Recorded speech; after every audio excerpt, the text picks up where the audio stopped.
Meeting के बीच में जब टेबल पर पड़ा फ़ोन वाइब्रेट हुआ तो पूरे हॉल को पता चल गया कि किसी का फ़ोन आया है। बड़े पोस्ट पर विद्वान अधिकारी ने अपनी तरफ से बड़ी विनम्रता से कहा कि फ़ोन को साइलेंट करके बैठें प्लीज़। मनोज ने जल्दी से फ़ोन को उठाकर काट दिया। देखा भी नहीं कि किसका फ़ोन आया है। सॉरी सर बोलते हुए फटाफट फ़ोन साइलेंट के बजाय स्विच ऑफ कर दिया और गौर से फिर उस सफ़ेद बोर्ड की ओर देखने लगा जिस पर स्लाइड चल रही थी। मीटिंग के तुरंत बाद भी अपना फ़ोन ऑन करना भूल गया। काम भला ही कुछ ऐसी है, अच्छी अच्छी बात भूल जाते हैं इंसान। बने रहना है अगर बॉस की नज़रों में, दौड़ में प्रमोशन की, पैसे की, स्टेटस की, तो पूरा समय झोंकना पड़ता है। आप नहीं होंगे तो आपकी जगह है और कोई लेने के लिए। पीछे से टक्कर मारकर आगे निकलने वाले बहुत हैं। थोड़ी सांस आई इन सब बातों से तो याद आया कि फ़ोन भी पड़ा है निर्जीव कहीं जेब में।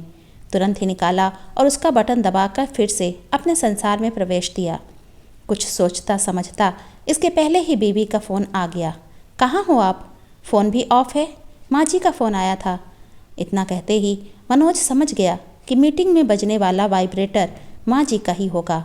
थोड़ा झल्ला कर बोला, अरे हाँ पता है, वो आने का ही बोल रही होंगी। करता हूँ मैं उनसे बात फ्री होकर। फ्री होना उसके लिए ऑफिस में तो मुमकिन नहीं था, वो भी माँ से बात करने के लिए। माँ से तो शाम को भी बात कर सकते हैं, अभी करना क्या ज़रूरी है। ऑफिस का टाइम ख़त्म हुआ लेकिन मनोज का अभी भी चल रहा है।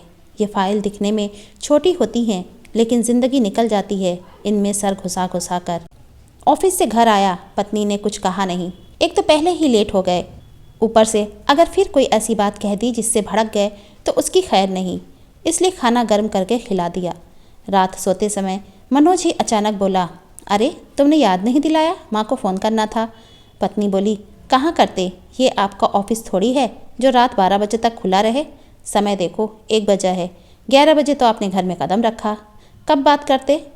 चादर झटकाते हुए अब पत्नी को एहसास हो गया था कि अब दिन का वो समय है जब वो थोड़ा बहुत पति को ताना मार सकती है।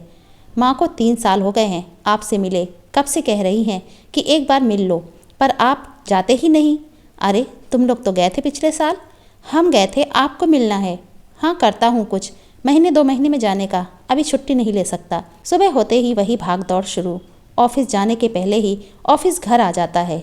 फ़ोन आते रहते हैं, एक चालू रहता है तो दूसरा कतार में रहता है। इसी बीच पत्नी आई कुछ बोलने के लिए, लेकिन साहब का मूड देखकर फिर किचन में चली गई। मनोज ने जल्दी जल्दी अपने सारे ऑफिस को समेटा गाड़ी में डालने के लिए, गाड़ी से फिर वही ऑफिस की असली जगह पर ले जाने के लिए। पूरा दिन फिर वही करना है काम। एक बार फिर माँ का फ़ोन आया, इस बार फिर काट दिया। मन में ये सोचा कि आज तो माँ से बात करूँगा ही। थोड़ा सा माँ पर प्यार भी आया, सोचा कि अब फ़ोन आया तो ज़रूर उठा लूँगा, लेकिन फिर बजा ही नहीं। मन किया कि करें बात, लेकिन फिर दूसरा मन आ गया कि करेंगे ऑफिस के बाद। फिर वही बात हुई, काम में उलझकर फिर से एक बार वो भूल गया माँ से बात करना। शाम को ऑफिस से जाने में फिर लेट हो गया।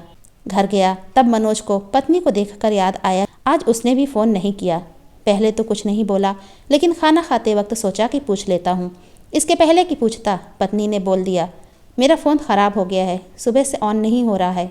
मैं आपको बताने वाली थी लेकिन सुबह आप बिज़ी थे तो नहीं बात की। मनोज उसे कुछ कहता उसके पहले उसने घड़ी देखी, समय फिर वही 10:30। सोचा माँ से बात करूं, लेकिन फिर सोचा कि अब तक तो वो सो गई होंगी, इसलिए फ़ोन नहीं किया। सोचा सुबह तो उठते ही फ़ोन करूंगा। इस बार इरादा पक्का था। सुबह जैसे ही ऑफिस के लिए तैयार हुआ, माँ को फ़ोन किया। फ़ोन उठाने के पहले ही सोचा कि बड़े प्यार से माँ से बात करेगा, छुट्टी की प्लानिंग करेगा। मन ही मन उसे लग रहा था कि माँ उसे बहुत याद कर रही है। माँ ने फ़ोन नहीं उठाया। ऑफिस में निकलने के पहले उसने पत्नी को कहा कि सुनो, तैयार रहना, आज छुट्टी लेकर आऊँगा, शाम को माँ से मिलने चलना। पत्नी भी सोच में पड़ गई, ये अचानक क्या हुआ। बोली, क्यों, सब ठीक है, क्या हुआ? बोला, नहीं, बस कब से बुला रही हैं, अब मुझे भी लग रहा है माँ से मिलाऊं। ऑफिस में जाते ही माँ का फ़ोन आया। इस बार उसने फ़ोन काटा नहीं। फ़ोन उठाते ही ऑफिस से सीधा घर गया। पत्नी देखकर चौंक गई। कहा, क्या हुआ?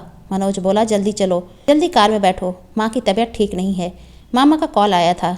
रास्ते भर यही सोचता रहा कि माँ कैसी होगी।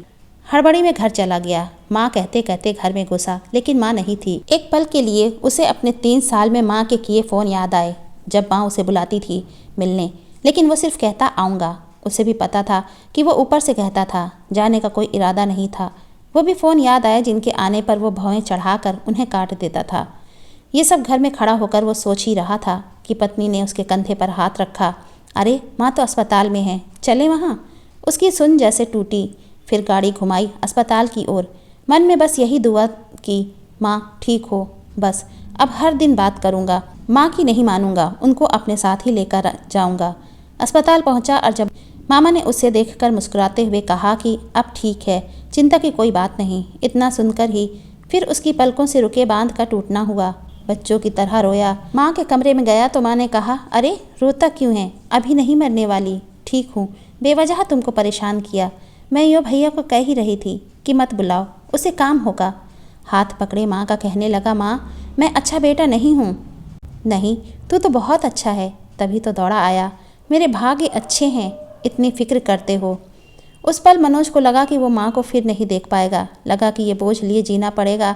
माँ बुलाती रही, वो टालता रहा। समय रहते सीख जाना बहुत ही बुद्धिमानी का काम है। मनोज फिर न माना, माँ को अपने साथ ठीक होने पर ले गया। काम को छोड़ नहीं सकते, लेकिन माँ को अपने साथ ले जाने के लिए तो मना सकते हैं।